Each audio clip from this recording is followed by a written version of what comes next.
안녕하세요. 저는 30대이자 어린 딸 하나 있는 이혼녀입니다. 과거보다 이혼율이 높아지고 있는 요즘, 각기 다른 사연들을 볼 때면 제 이혼은 그나마 평범한 편인 건가 하는 위안을 받아요. 그럼에도 이 세상에서 아프지 않은 이혼은 하나도 없겠죠. 제 이혼도 그랬습니다. 제게는 이혼을 하는 것이 훨씬 득될 게 많은 방향이었기에 최선의 결정을 내린 거지만 그 결정을 내리기까지 마음고생 많이 했어요. 당연히 흔한 고부 갈등도 있었고 남편과의 문제도 있었죠. 흔할 것 같으면서도 한편으론 기적 같기도 했던 제 사연을 지금부터 들려드리겠습니다. 평범하게 자라서 평범하게 살 줄 알았던 제가 드라마에서나 보던 돈 많은 집에 시집을 가게 되면서 인생이 달라지기 시작했어요. 원래 저랑 남편은 학원 강사랑 학생 사이로 만났습니다. 제가 영어 강사고 남편이 당시 토익을 준비하는 학생이었어요. 남편은 저랑 동갑이었는데 우리 학생들 중에서도 남편이 다소 나이가 있는 편에 속해 있어서 저는 더 좋게 보았습니다. 뒤늦은 나이에도 본인의 커리어에 도전하는 남편에게 용기를 주고 싶기도 했었어요. 그래서 남편에게는 항상 궁금한 거 있으면 부담 없이 찾아오라는 말을 꼭 해줬습니다. 남편은 정말 적극적으로 저를 찾아왔었어요. 수업이 없는 날에도 찾아왔었는데 저는 그게 정말로 자격증에 관한 일 때문인 줄 알았습니다. 그런데 남편은 어느 순간부터 취업이나 학습 부분의 질문이 아닌 제게 전화번호를 물어봤어요. 당연히 처음에는 관심 없다고 좋게 거절을 했지만 남편의 꾸준한 마음에 흔들려서 얼떨결에 사귀게 되었습니다. 그 인연으로 본의 아니게 결혼까지 하게 되었죠. 결혼 준비 과정에서 알게 된 건데 남편은 꽤나 돈이 있는 집안의 자제였습니다. 그건 결혼하기 전 남편 집에 인사를 하러 갔다가 알게 되었어요. 남편을 통해서 집안이 넉넉한 편이라고 언지를 듣긴 했는데 부자 동네로 소문난 곳에 단독주택을 소유하고 있는 집안인 줄은 상상도 못했습니다. 그런 동네에는 연예인이나 국가 일하는 높은 사람들만 사는 곳인 줄 알았고 TV에만 나오는 저와 다른 세상의 장소라 생각했어요. 만약 결혼을 약속하기 전에 남편 집안이 우리 집안과 상당한 수준 차이가 난다는 걸 알았더라면 솔직히 이 결혼에 대해 고민해 봤을 것 같네요. 제가 왜 이런 생각을 했냐면 시부모님께 인사하러 갔을 때 시모가 제게 제일 먼저 이런 말을 했기 때문인데요. 아가씨가 강남 학원 강사가 아니었으면 우리 아들 짝으로 허락 안 했을 거예요. 내 말은 우리 아들 책임지고 공부랑 자격증 좀 따게 가르치라고 허락해준다는 거예요. 그 정도로는 쓸모 있어 보이니까. 처음엔 시모의 말을 듣고 당황했습니다. 그때만 해도 시모의 성격이 보였다기보다는 머릿속이 새하얘져서 내가 잘못 들었나 의심할 뿐이었어요. 나중에 남편이 제게 따로 해준 설명 때문에 시모가 왜 그런 식으로 말을 했는지 아주 조금은 이해할 수 있었습니다. 우리 엄마가 원래 말이 좀 세. 우리 엄마 워낙 며느리 보는 눈이 높아서 웬만하면 한 번에 통과받기 어려운데 자기는 마음에 드나 봐. 잘됐다. 뭐 시모가 제게 말을 좀 차갑게 하긴 했지만 원래 말씨가 그렇다고 하니 그럭저럭 넘겼어요. 어쨌든 시모가 저희의 결혼을 단번에 허락했다는 것이 중요했으니까요. 그런데 제가 결혼할 때 남편 집안 형편이 첫 번째 반전이었다면 두 번째 반전이 또 기다리고 있었는데요. 그건 바로 시부의 존재였어요. 남편이 연애 때도 그렇고 결혼 준비하면서도 그렇고 시모 이야기만 주야장천하길래 저는 시부가 돌아가신 줄 알고 있었단 말이죠. 그래서 일부러 예의상 남편에게 돌아가셨냐고 묻지도 않았고 빙빙 돌려서 확인했었어요.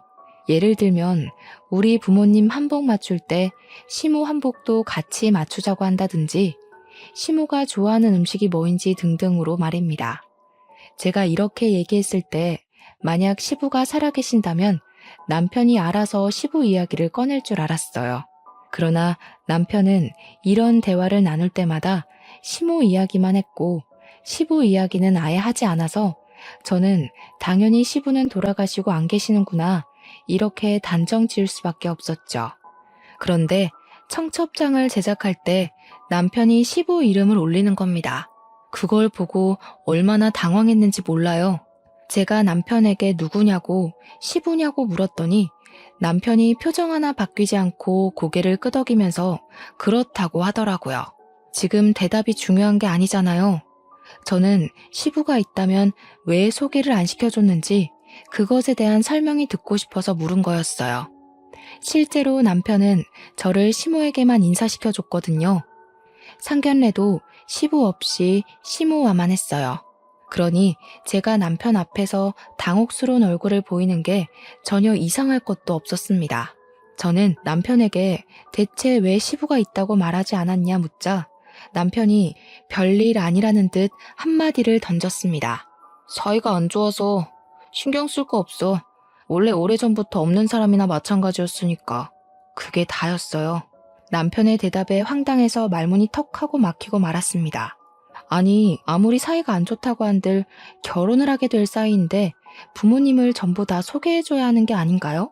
그리고 결혼식장에 부르는 걸 보니까 시부모님이 이혼한 것도 아닌 것 같은데 남편에게 슬쩍 물어도 제대로 알려주지 않으니 혼자서 시부모님의 관계를 추측만 해봐야 했는데요. 시부모님이 아마 이혼은 하지 않고 별거만 하고 있었던 게 아닐까. 그땐 그렇게 예상했습니다. 소개를 시켜주지 못할 정도로 사이가 안 좋았다면 그런 사정이라고 말이라도 해줄 것이지. 시부의 존재를 알게 된 순간 저는 마치 죽은 사람이 도로 살아난 것처럼 당황스러운 기분을 느꼈습니다. 남편은 결혼식 때에 제게 처음으로 시부를 먼저 언급했었는데 그것마저 황당한 주의였습니다. 남편 말이 시부는 그냥 결혼식 자리만 지키러 오는 거니까 모시지도 말고 인사도 하지 말라더군요. 시부와는 같이 안 살아서 결혼식 때 말고는 볼 일도 없다면서 말이죠. 그런 경고 아니더라도 어차피 시부 되는 분과는 인사를 못했어요. 결혼식이 끝나자마자 시부가 사라졌거든요. 남편 말처럼 시부는 아버지로서 혼주석에 자리만 딱 지키고는 바로 가버린 듯 싶었습니다. 남편이나 시모나 정말로 시부와 사이가 안 좋은지 시부가 사라졌는데 원래 없던 사람이었던 것 마냥 신경도 안 쓰더라고요. 저는 결혼을 하고 나서도 유일하게 찝찝했던 부분이 바로 시부였어요. 자꾸만 마음에 걸리는 게 이상했죠. 그런데 남편 말대로 시부는 정말 볼 일이 없어서 시간이 흐르니 그 찝찝함도 끝내 잊게 되었어요. 저는 시모의 제안 때문에 합가를 하게 되었는데요.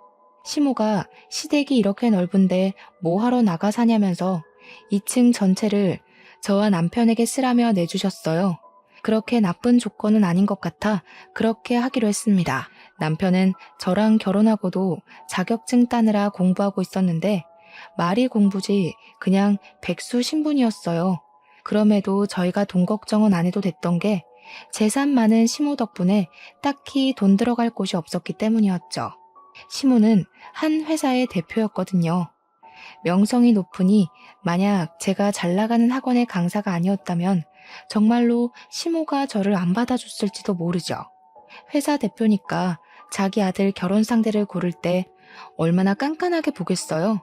웬만한 여자들은 눈에 차지도 않았을 겁니다. 저는 시모와 딱히 부딪히는 부분은 없었어요. 시모의 말투가 차가운 것만 아니면 제가 시모에 대해 불만 품을 일이 없었습니다. 그런데 어느 날부터 저희 관계가 좀 이상하게 틀어졌어요. 그게 언제부터였냐면 제가 학원 쉬는 날이었는데요. 시모가 외출하고 남편도 약속이 있다고 외출해서 집엔 저 혼자 있을 때였어요.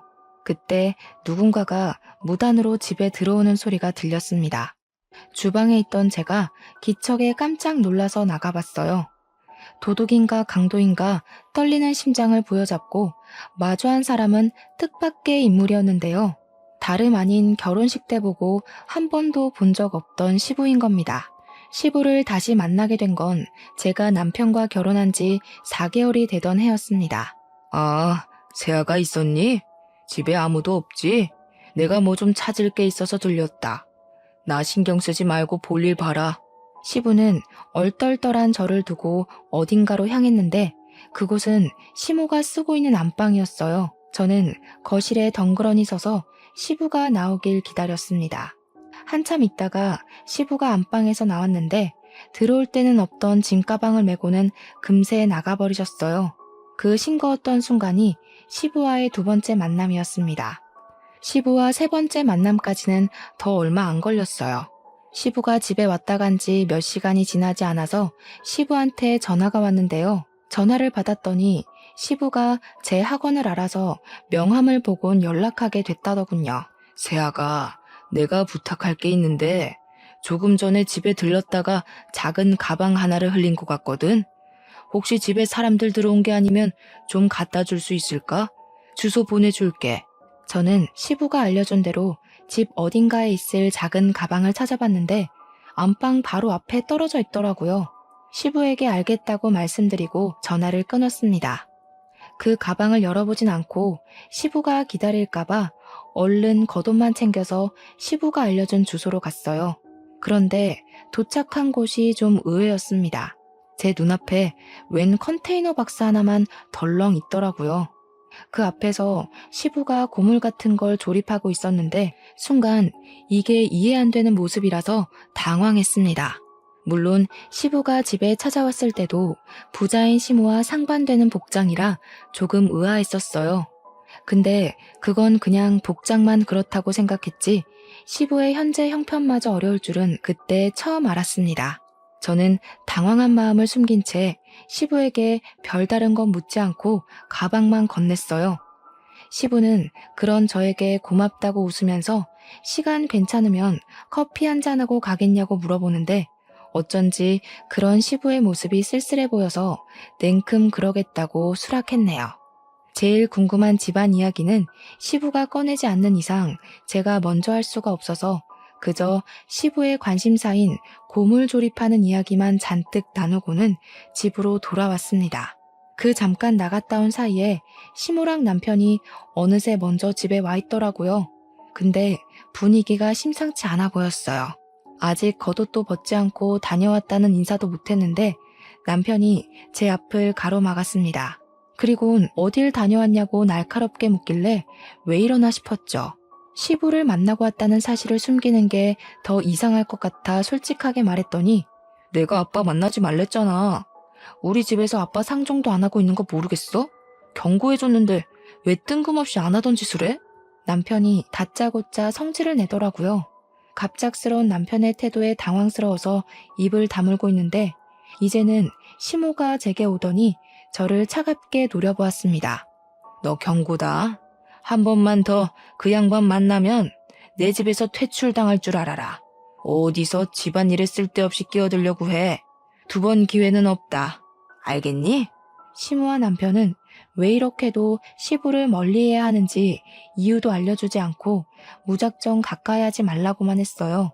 제가 남편에게 물어봐도 남편이 제게 하는 말이라고는 제가 알 바 아니라고만 하면서 시모처럼 또 시부를 만난다면 가만두지 않을 거라고 성질만 내서 더는 물어볼 수도 없었죠. 하지만 저는 아무래도 이 호화로운 집을 두고 시부가 그런 고물이나 조립하면서 사는 게 마음에 걸렸어요. 원래 사람은 초라한 것에 더한 동정을 느낀다고 하잖아요. 무슨 이유인지는 모르겠지만 이유를 모르기 때문에 그저 시부가 너무 불쌍하기만 했던 것 같아요. 그래서 저는 시모와 남편 몰래 시부에게 혹시 필요한 게 있다면 문자해달라고 연락했습니다. 그리고 며칠 뒤 시부에게 문자가 왔는데 혹시 돈을 좀 빌려줄 수 있냐고 하더라고요. 제가 학원에 있을 때 온 연락이라 그 문자를 보고는 바로 시부에게 전화를 걸었죠. 네, 그럼요. 급하신 거면 당연히 빌려드려야죠. 얼마나 필요하신데요? 아유, 고맙다. 내가 꼭 갚을게. 한 500만 원이면 충분할 것 같거든. 조만간 쓸 데가 생길 것 같은데 내가 지금 대출이 안 돼서. 저는 당연히 된다고 하고는 시부에게 계좌번호가 있으면 불러달라고 했어요. 제가 시부에게 이렇게나 마음이 쓰였던 건 가족들에게 미움을 받는 모습이 안타까워서도 있지만 한편으론 어릴 적 가난하게 살다가 돌아가신 아빠 생각이 나서였죠. 저희 아빠가 원래부터 가난했던 건 아니었고 시부모님 집안처럼 잘 살았었는데 누군지 모를 사람이 아빠 회사에 없는 비리를 누명 씌우는 바람에 회사가 부도나서 반 거지처럼 사시다 그대로 돌아가셨거든요. 그 당시에 엄마가 진짜 힘들어 했었는데 엄마도 제가 있어서 겨우 버텼다고 하셨죠. 어쨌든 저는 그렇게 틈틈이 시부를 도왔어요. 이미 시부 심부름을 한 번 했다고 시모와 남편과 사이가 조금 틀어져 있었기에 그들에겐 더 철저하게 시부와 연락하고 있다는 사실을 숨겼습니다. 그러던 중 제가 임신하게 된 거예요. 시부일 때문에 저와 사이가 조금 멀어져 있던 두 사람과 단번에 안 좋았던 감정이 풀리게 되었죠. 임신 소식에 이렇게 식구들이 좋아하는 모습을 보니 문득 또 시부가 생각이 났습니다. 저는 딸을 출산한 후 식구들 몰래 시부에게 사진을 찍어서 보내줬어요. 시부가 너무 예쁘다면서 보고 싶다고 하더군요. 데려오라는 말씀을 안 하셨지만 저도 시부에게 제 딸을 보여드리고 싶었습니다. 그래서 저는 큰맘 먹고 쉬는 날 딸을 데리고 시부에게 찾아갔죠. 시부는 저와 딸을 보고는 뭐하러 여기까지 왔냐고 했으나 이미 사부의 얼굴에는 한박웃음 꽃이 피어 있었습니다. 제 딸에게서 눈을 떼지 못하는 시부는 조심스레 딸을 만지려다가 자신의 더러운 손을 보더니 황급히 손을 씻고 옷까지 깨끗한 옷으로 갈아입고 오셨어요. 시부의 설렘이 제게도 느껴져서 그런 시부가 귀여워 보였답니다. 시부는 손녀를 안으면서 한시도 눈을 떼지 못하시더니 갑자기 눈물을 보였어요. 제가 덩달아 놀랐는데요. 고맙다 새아가. 내가 이렇게 손녀를 보니까 괜히 힘이 나네. 그래도 이제는 찾아오지 마라. 혹시 꼴이라도 밟히면 식구들이 가만히 있지 않을 거야. 시부는 자기 때문에 제가 집에서 어느 정도 질타를 받을 거라는 걸 예상하는 것 같았어요. 저는 그제야 시부에게 대체 무슨 일이 있는 거냐고 물어봤지만 시부는 나중에 다 알려주겠다고만 했습니다. 결국 저는 또 이 가족 간의 심각한 문제를 알지 못한 채 귀가해야 했어요. 그런데 문제는 지금 당장의 제 처지였습니다. 저는 집에 들어서자마자 소금 폭탄을 맞게 되었죠. 제가 딸을 안고 있었는데 딸에게도 소금이 들이부어져 깜짝 놀랐어요. 제 눈 따가운 건 느낄 새도 없이 얼른 딸을 살피기 바빴죠. 건방진년이 하지 말라는 짓을 자꾸 하네. 내가 지난번에 너무 시시하게 넘겼지? 나 분명 말했다. 2번 기회는 없다고? 무슨 소리 하시는 거예요? 대체 왜 이러시는 건데요? 아무리 감정 상하셔도 그렇지 아기한테까지 소금을 들이부으시면 어떡해요? 사람 경고를 무시했으면 그만한 대가를 맞아야지. 네가 언제 한번 그 양반 더 안 만나나 했다. 너 이 집에서 나가라. 네가 뭘 잘못했는지 알기 전까진 내 집에 들어오지 마. 시모는 제게서 애를 빼앗아갔고 남편은 혼자가 된 저를 그대로 집 밖으로 쫓아내 버렸습니다. 아무래도 시모가 남편에게 제 뒤를 밟으라고 시켜서 그동안 남편이 제 뒤를 밟고 있었던 것 같았어요. 대문 밖으로 쫓겨난 저는 억울해서 문을 두들겼지만 끝내 문은 열리지 않았어요. 결국 저는 대문 앞에서 새벽 내내 벌벌 떨다가 아침이 되어서 집으로 들어갈 수 있었습니다. 그것도 시모가 출근해야 하니까 문이 열리는 덕에 들어갈 수 있었죠. 그날로 저는 남편과 각방을 썼는데요. 정말 소름 돋게도 남편은 시모와 같은 방을 썼습니다. 다 큰 성인 남자가 엄마랑 같은 침대에서 잠을 자다니 좀 징그럽고 소름이 돋더군요. 아무튼 밥도 시모랑 남편 둘이서만 먹고 치우고는 이 집에서 완전히 저를 없는 사람 취급했어요. 둘은 마치 영혼의 단짝처럼 저를 따돌리고 있었습니다. 유치한 행동에 어처구니가 없던 저는 남편에게 어떻게 다 큰 성인이 엄마랑 같이 자냐고 따져 물었지만 그럴 때마다 남편이 시모에게 고자질하는 바람에 시모가 제게 와서 다시 따지는 레퍼토리가 계속해서 반복되었어요. 저와 남편의 사이는 멀어질 거리도 없는 줄 알았는데 시모 문제 때문에 그보다 더 멀어지게 됐습니다.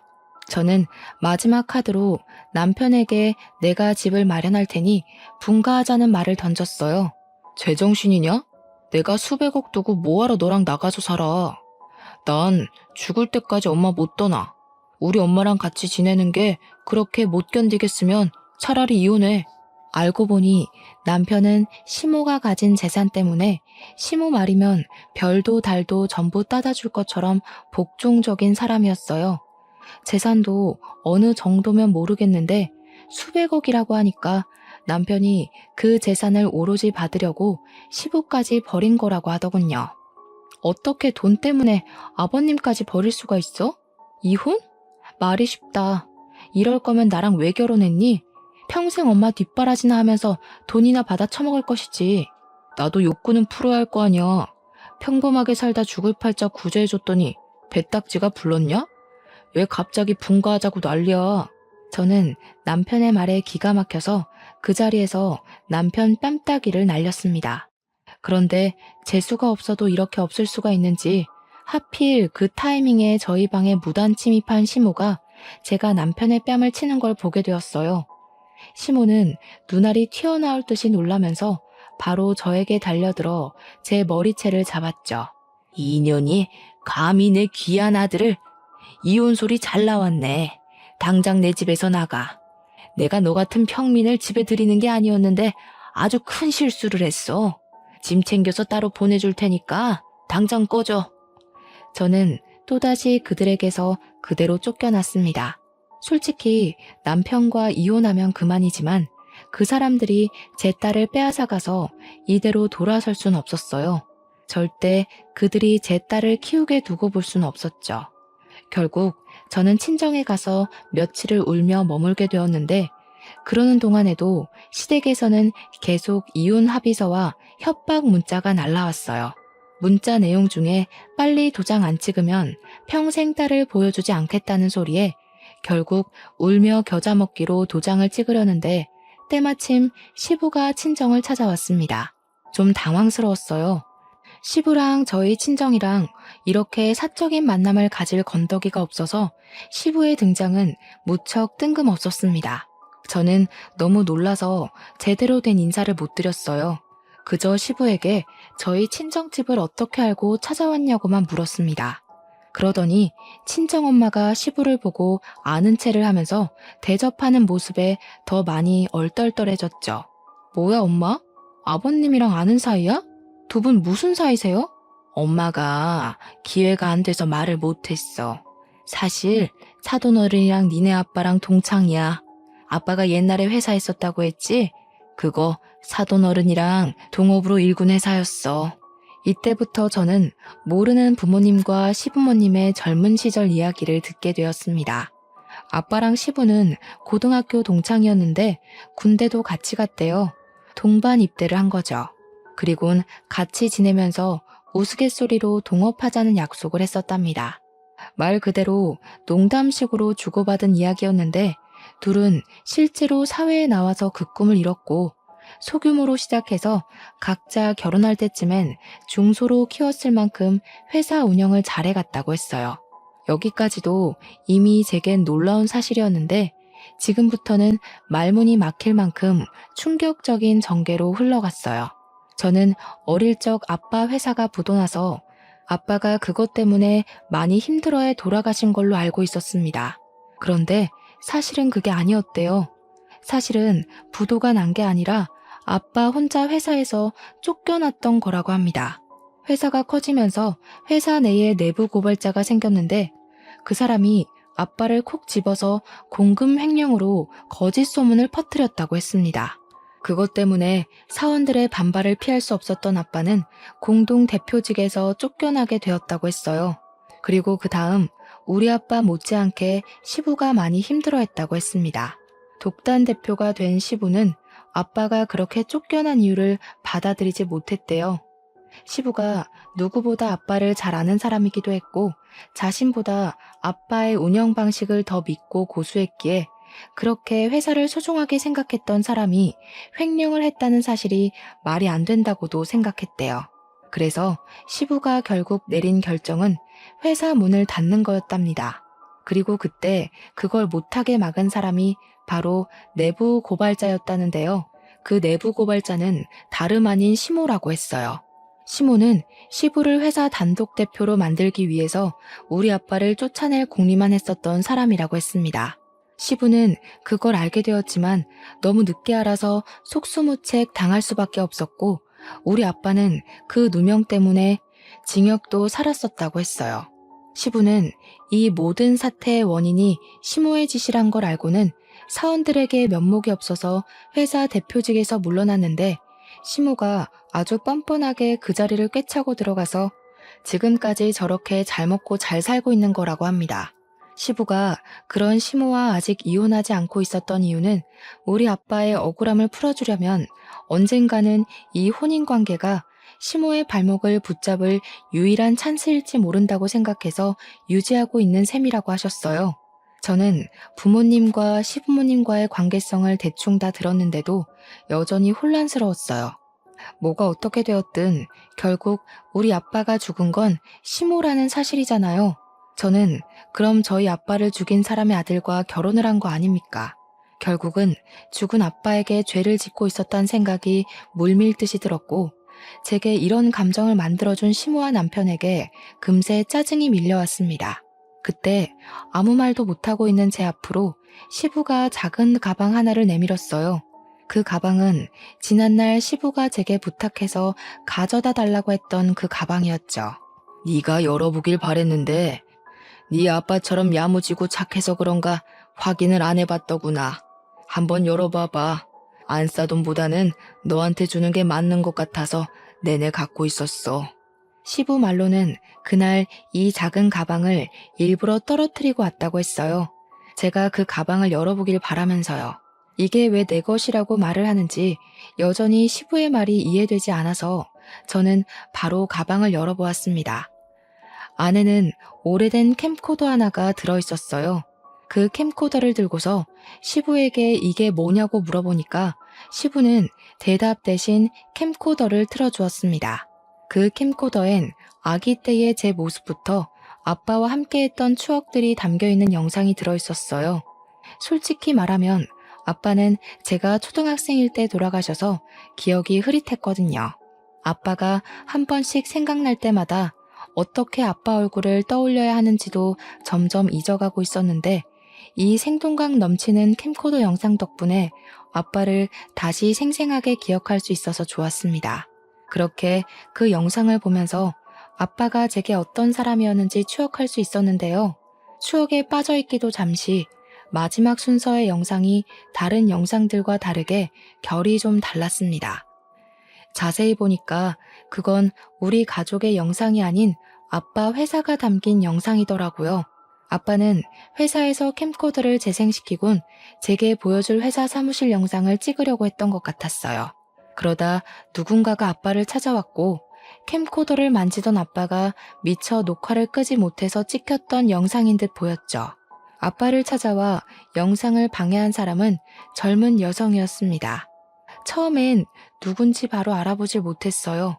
그런데 날카롭고 차가운 목소리가 흘러나오자마자 그 여자가 바로 젊은 시절의 시모구나 라는 걸 알아챘습니다.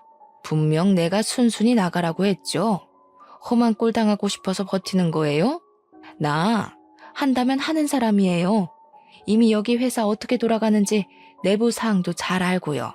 용석이한테 다 얘기하기 전에 그만하시죠. 여기 제 회사기도 하거든요. 아무리 재수 씨라도 무슨 권한으로 나가라 마라 하십니까? 점점 도가 지나치는데 자꾸 이러면 친구 와이프고 뭐고 출입 금지 시킬 거예요. 역시 말이 안 통하시네. 그런 마인드로 무슨 사업을 한다고? 우리 신랑한테 고자질할 수 있으면 해보세요. 그 전에 이 회사에 버티고 있을지는 모르겠지만 그쪽 와이프랑 어린 딸 하나 있다고 했죠? 이제부터 그쪽 때문에 손가락 빨고 살게 될 거예요. 집안 가장이면 자존심을 택하기 전에 가족들 처지를 먼저 살폈어야지. 시모는 시부와 결혼하고 얼마 안 돼서 시부 몰래 아빠를 이런 식으로 계속 협박하고 있었던 거였어요. 하지만 협박에도 아빠가 물러나지 않자 시모가 결국 일을 꾸몄고 아빠에게 공금 횡령 죄목을 아주 크게 씌워서 구치소로 보내버렸던 거죠. 당연히 그 사실을 알지 못했던 우리 집은 아빠가 무너지자 함께 초박살이 나버렸고 엄마가 힘들게 잡일하면서 저를 먹여 키우셨다고 합니다. 개중의 시모는 저희가 살던 동네에서도 지내지 못하게 하려고 사람을 사들여서 저희 엄마 홀로 있는 곳을 깽판 쳐놓기도 했다고 했어요. 엄마는 깡패들에게 이길 힘이 없어 결국 이사를 하게 되었고 어린 저를 데리고는 겨울에 춥고 여름에 더운 생활을 하면서 지냈다고 합니다. 엄마는 아빠가 출소하고 나오기만을 손꼽아 기다리셨는데 아빠는 가족들이 개만도 못한 집에서 개만도 못한 밥을 먹고 사는 걸 보고는 죄책감을 엄청 많이 느꼈다고 했습니다. 우리 집이 그렇게 망한 것이 다 자신 때문이라는 자책을 이기지 못하고 출소한 지 얼마 안 돼서 스스로 생을 마감했다더군요. 아빠의 죽음은 엄마를 무너뜨렸지만 아빠가 죽고 나서 나온 사망보험금은 좌절스럽게도 저희를 숨쉬게 해주었어요. 엄마는 차마 아빠의 목숨값을 함부로 쓸 수 없었으나 사람들이 먹다 버린 음식을 몰래 주워 먹으려는 제 모습을 보고서 마음을 다잡고 죽을 힘을 다해 가세를 일으켰다고 했습니다. 그 말을 듣는데 대체 시모가 우리 집안에 무슨 짓을 한 건지 정말 소름이 끼치더라고요. 이건 직접 손에 피만 안 본 거지 저희 식구를 몰살한 거나 다름없다고 생각했습니다. 시부도 처음엔 우리 아빠가 진짜 공금 횡령이라도 한 줄 알았었대요.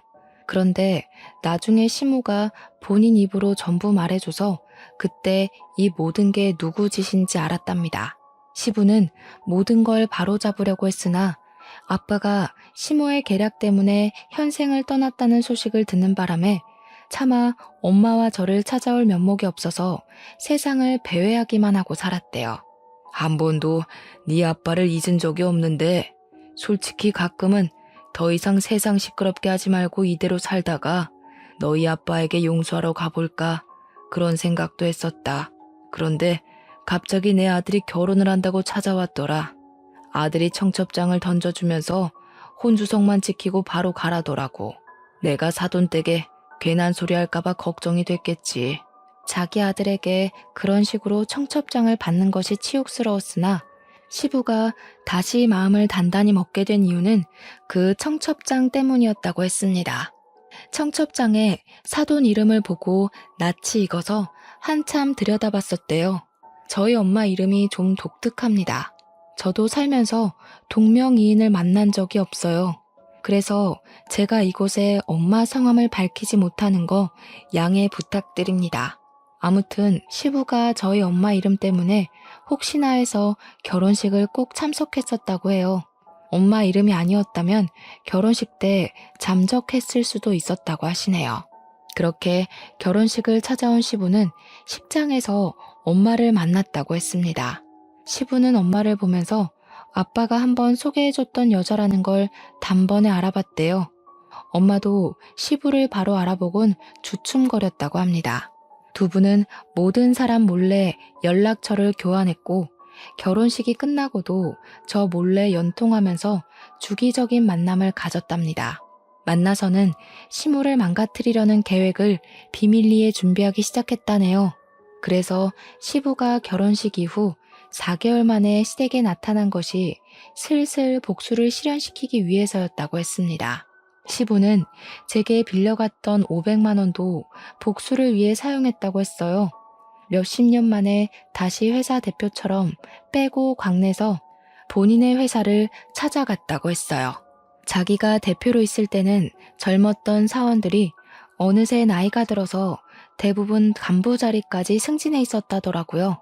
그분들은 고맙게도 시부를 잊지 않고 있었고 시부의 등장으로 그날 저녁에 몰래 만남을 가졌다고 했습니다. 시부는 제게 빌린 돈으로 그분들에게 식사 접대를 해주면서 시모의 비리에 관한 증거물을 잔뜩 부탁했답니다. 그러려고 제게 돈을 빌려달라고 하신 거였어요. 아무튼 시부가 회사 간부들에게 받아낸 정보들은 대단했습니다. 아빠는 억울하게 누명을 썼지만 시모는 진짜 공금 횡령을 하고 있었거든요. 누구도 모르게 제 남편 명의로 된 통장으로 돈을 야금야금 빼내고 있었던 사실이 드러났어요. 그뿐만이 아니라 간부 직원들이 시모의 성과를 버티기 어려웠는지 시모의 횡포를 추가로 고발해주는 덕에 시모를 고소하기 위한 증거를 모으기는 식은 죽 먹기였다고 했습니다. 그들은 시모 다음 차기 대표로 대기하고 있는 제 남편도 맡고 싶어하는 듯 했어요. 제가 회사 운영에 대해 잘은 모르지만 남편 같은 대표라면 당연히 뿌리도 못 내리게 막는 것이 맞는다고 생각했어요. 아무튼 시부는 받은 증거물을 가지고 바로 시모를 소송했습니다. 소장이 나오자 회사는 빠르게 압수수색을 당했고 아무것도 모른 채 집에 있던 시모는 형사들이 들이닥쳐서 바로 구속되었어요. 저는 그 소식을 시부에게 뒤늦게 전달받고서 빼앗긴 제 딸이 걱정돼서 급하게 시댁으로 갔습니다. 그러자 남편이 어수선하게 집을 돌아다니다가 집에 들어온 저를 발견하고는 곧바로 멱살을 잡더군요. 네가 우리 엄마 깜빵 보냈지? 제정신이냐? 반항도 정도껏 해야지. 감히 시어머니 되는 사람을 깜빵에 보내? 별것도 아닌 사람을 재벌집 며느리로서 만들어줬으면 매사에 넙죽 엎드릴 것이지. 이게 지금 뭐하는 짓이야? 왜? 네 돈줄 끊기게 생겨서 불안하니? 네 엄마 때문에 우리 아빠는 죽기까지 했는데 고작 수갑 차는 걸로 이렇게 화내면 곤란하지. 재산 잃는 게 겁나는 거면 이제 회사 대표는 네 아빠일 텐데 마마보이 타이틀 버리고 파파보이 해보던가. 너랑 결혼까지 하는 게 아니었는데 그냥 갖고 놀다 버릴 걸 그랬나 봐. 선생이라고 어디 써먹을 때 많을 것 같아서 결혼했더니 정말 똑똑한 척하는 골빈년이었네. 얼마나 할 짓이 없었으면 우리 아빠랑 손을 잡고 남편을 망가뜨린대? 할 짓이 없어서 망가뜨린 게 아니라 너랑 네 엄마는 둘이서 애초에 삽질만 하고 있었던 거야. 둘이서 짝짝쿵 잘 맞아서 머리 잘 굴렸던 게 아니고 그냥 자만에 취해서 뒤에서 무슨 일이 일어나고 있는지 살피지도 못하는 장님이었던 거라고. 어쨌든 위자료 두둑하게 준비해놔. 곧 소송장 날아갈 테니까. 저는 남편에게 이혼 위자료, 정신적 배상, 양육비를 준비하라고 했습니다. 그러고는 제 딸을 안고 그 집을 나왔어요. 부잣집 동네라고 신기해서 발을 들였던 때가 엊그제 같은데 이런 봉변을 당하고 이런 악연을 만들어서 나오게 될 줄은 상상도 못했습니다. 원래는 와보지도 못할 동네였다면 이제는 쳐다보고 싶지도 않은 동네가 되어버렸어요. 구속된 시모는 공금 횡령한 돈을 다 배상하라는 판결이 내려져서 엄청난 빚쟁이가 됐었습니다. 그 돈을 해결해야 돼서 남편은 커다란 시댁집을 내놓을 수밖에 없었을 거예요. 시부 말에는 그 집이 현재 부동산에 나와 있다고 하더라고요. 그리고 시모가 빠지자 공석이 된 회사 대표 자리에는 다시 시부가 들어갔습니다. 시부는 저와 엄마를 따로 초대해줬어요. 그래서 엄마랑 같이 시부 사무실에 화분을 들고 찾아갔습니다. 시부 사무실 안에는 아빠랑 같이 회사를 키우면서 수상했던 각종 상이나 해외 출장 사진 등이 걸려 있었어요. 그리고 시부 탁자에도 아빠랑 시부가 나란히 사무실 책상에 앉아서 웃고 사진이 작은 액자로 세워져 있었습니다. 문득 너무 감사했어요. 아빠가 정말 좋은 친구분을 두셨구나 생각하면서 그게 너무 다행이라고 생각했고 저도 누군가에게 또 누군가와 이런 친구 관계를 맺었으면 좋겠다고 동경스럽게 보기도 했습니다. 시부와 엄마는 서로 과거 얘기를 하면서 감사했다, 미안했다 같은 얘기를 한참 나누고 있었습니다. 그리고 시부 품에는 또 제 손녀가 안겨 있었어요. 이제야 1살을 넘긴 제 딸은 시부가 미리 사놓은 애착 인형이 마음에 드는지 시부 품에서 얌전히 그것만 조물락거리고 있었습니다. 제 딸이 저희 엄마 품에도 잘 안 안기려고 하는데 시부 품에선 가만히 있는 것 보면 한 번씩 신기했네요. 그리고 이제 그만 시부가 저희에게 식사까지 대접하겠다고 자리를 이동하려고 했습니다. 그런데 그때 사무실 문이 먼저 열리더니 졸지에 엄마를 잃고 길바닥에 나앉은 전 남편이 시부를 찾아왔더라고요. 파파보이가 돼보라는 제 말대로 하려는 건지 완전 거짓골을 하고서도 시부 앞에 나타났길래 어이가 없었습니다. 아빠, 내가 잘못했어. 그래도 아들인데 내치진 않을 거지? 나 엄마가 얼마나 무서운 사람인지 이제 깨달았어. 엄마처럼 살면 결국 그 꼴 난다는 거 아빠한테 똑똑히 배웠다고. 이제 어떻게 살아야 될지 알 것 같아. 아빠, 나 좀 받아줘. 그래도 내가 아빠한테 하나밖에 없는 핏줄이잖아. 남편은 최대한 불쌍하게 행동하면서 시부에게 사정했습니다. 그러자 시부가 제 딸을 다시 제게 넘겨주었어요. 그러고는 제 딸이 못 보게 얼굴을 가려달라고 하더니 손에 들고 있던 믹스커피를 전 남편 얼굴에 냅다 뿌려버렸습니다. 내가 죽어서도 네 앞으로 남길 재산 같은 건 없으니까 썩 꺼져라. 너까지 깜빵에서 젊은 세월 낭비하고 싶으냐? 요즘 젊은이들이 얼마나 치열하게 살고 있는지 세상 기어다니면서 배우기나 해. 그저 부모 밑에서 편하게 먹고 살 궁리만 하는 기생충 같으니라고. 당장 내 사무실에서 나가. 시부는 무릎을 꿇고 싹싹 비는 전 남편을 보고도 냉랭했고 사람까지 불러서 전 남편을 회사 밖으로 내쫓았습니다. 그게 전 남편과의 마지막 모습입니다. 그 뒤로 사무실에 덩그러니 남겨진 저희에게 시부가 다소 파격적인 제안을 해왔어요. 나중에 천천히 얘기하려고 했는데 이왕 돈 얘기 나온 거 지금 하겠다고 하면서 갑자기 엄마에게 우리 아빠의 억울한 죽음에 대한 배상을 하고 싶다며 거액을 제안하는 겁니다. 전에 제게 빌린 500만 원도 갚고 싶다면서요. 엄마는 시부의 말에 됐다며 한사코 거절했고 이미 시모가 죗값을 받은 걸로 속이 편해졌다고 하는데 시부가 기어코 챙겨주겠다고 했어요. 이 회사 저 혼자 일으킨 거 아닙니다. 잘 아시잖아요. 안사돈께서 받아주셔야 저도 하늘 위에 있는 제 친구 놈 볼낯이 있죠. 부담 느끼지 마시고 남편 퇴직금이 이제야 나오는 거라고 생각해 주세요. 엄마는 시부의 진심에 크게 흔들려서 결국 그 거액을 받았습니다. 저희는 시부에게 감사해서 한참 고개를 숙였어요. 그런 시부 덕분에 엄마와 저는 환상 속에서나 있던 부자들만 사는 동네에서 살게 되었는데요. 시댁이 있던 동네는 아니고요. 저희는 주택 말고 아파트로 갔어요. 몇십 년을 주택에서 살았다 보니까 엄마가 아파트에 살고 싶다고 하더라고요. 지금 엄마는 너무 예쁘고 큰 집에서 매일 아침 설레는 마음으로 눈을 뜨십니다. 평수가 얼마나 넓냐면 딸이 실내에서 움직이는 전동차를 타고 놀 정도예요. 저도 그런 집은 처음 살아봐서 기분은 좋더라고요. 그리고 가끔 시부가 손녀를 보러 집으로 놀러 오곤 하는데 빈손으로 오셔도 된다니까 올 때마다 꼭 선물을 들고 오세요. 손녀 선물이 한 70% 차지하고요. 30%는 저 엄마의 선물이네요.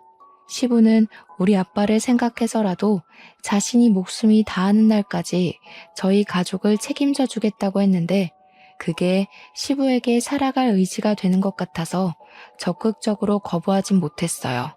이제는 죄송하단 말보다 감사하단 말을 더 많이 하면서 살고 있답니다. 제 사연은 여기까지예요. 흔한 이혼 소재였지만 그래도 제게는 살아생전 중 가장 큰 풍파였습니다. 이제는 한동안 꽃길만 걸었으면 좋겠네요. 청취자분들도 아픈 일 훌훌 털어버리시고 꽃길 걸으면서 행복하시길 바랍니다.